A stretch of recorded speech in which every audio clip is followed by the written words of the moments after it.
और इस बीच बड़ी खबर ये आ रही है कि अगले कुछ ही दिनों में रूस के कब्जे में आ सकता है पूरा बखमुत का इलाका। पहली बार नेटो चीफ की ओर से बखमुत पर यह बड़ा बयान सामने आया है। ज़ेलेंस्की की ओर से कहा गया है बखमुत के बाद और ज्यादा आक्रामक हो जाएगा रशिया।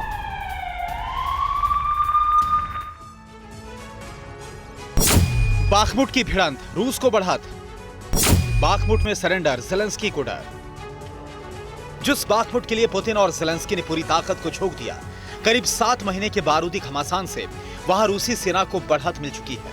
पहली बार नेटो चीफ ने बाखमुट को लेकर बड़ा बयान दिया और कहा कि अगले कुछ ही दिनों में पूरा बाखमुट रूस के कब्जे में जा सकता है। जबकि ज़ेलेंस्की पहले ही मान चुके हैं कि बाखमुट के बाद रूस और ज्यादा आक्रामक होगा।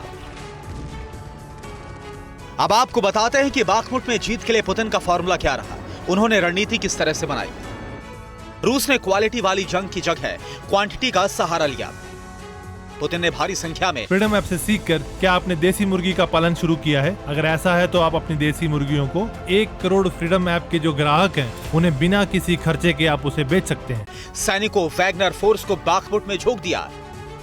रूस क्वालिटी के मोर्चे पर पिछड़ रहा है, इसलिए क्वांटिटी का सहारा।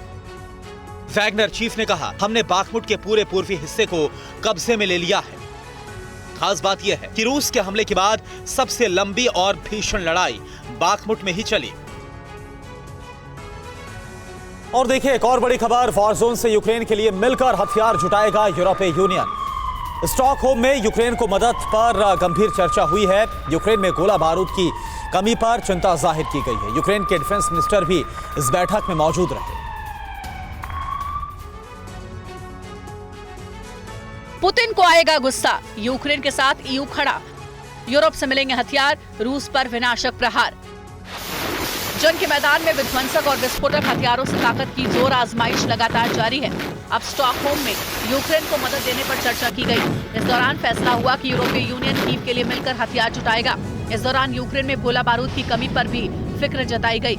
आइए अब समझते हैं कि यूरोप में कश्मकश किस बात को लेकर है और स्टॉकहोम की मीटिंग में क्या फैसला लिया गया। यूक्रेन को मदद पर ईयू का मंथन। सबसे बड़ा फैसला ये हुआ कि डिफेंस प्रोडक्शन बढ़ाया जाए। यूक्रेन तक ज्यादा से ज्यादा हथियार पहुंचाने होंगे। हालांकि नाटो के सामने संकट है कि यूक्रेन में गोला बारूद की खपत के मुकाबले आपूर्ति कर रहे देशों में उत्पादन कम हो रहा है। यानी दो राय नहीं है कि युद्ध खत्म होने के आसार दूर तक नहीं, क्योंकि यूरोप का मिशन यूक्रेन के जंगी जखीरे में इजाफा करना है।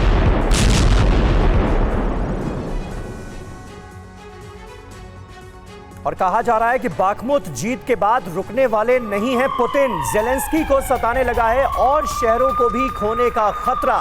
क्रामाटोर्स्क और स्लोवियांस्क हो सकता है पुतिन का अगला टारगेट। कब्जे के लिए अब बाखमुत से आगे बढ़ेगी रूस की आर्मी।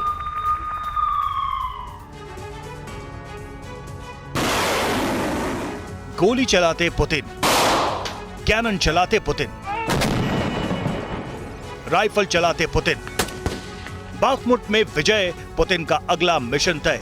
पुतिन के दिमाग में क्या? ज़ेलेंस्की को डर सताया। बाखमुट में पुतिन ने जो सोचा काफी हद तक वो कर दिखाया। लेकिन सवाल है कि अगर पूरी तरह इस अहम जंगी सेंटर पर पुतिन पलटन का कब्जा हो जाता है तो रूसी राष्ट्रपति का अगला टारगेट क्या होगा? दरअसल माना जा रहा है कि बाखमुट जीत के बाद पुतिन बिल्कुल भी नहीं रुकने वाले।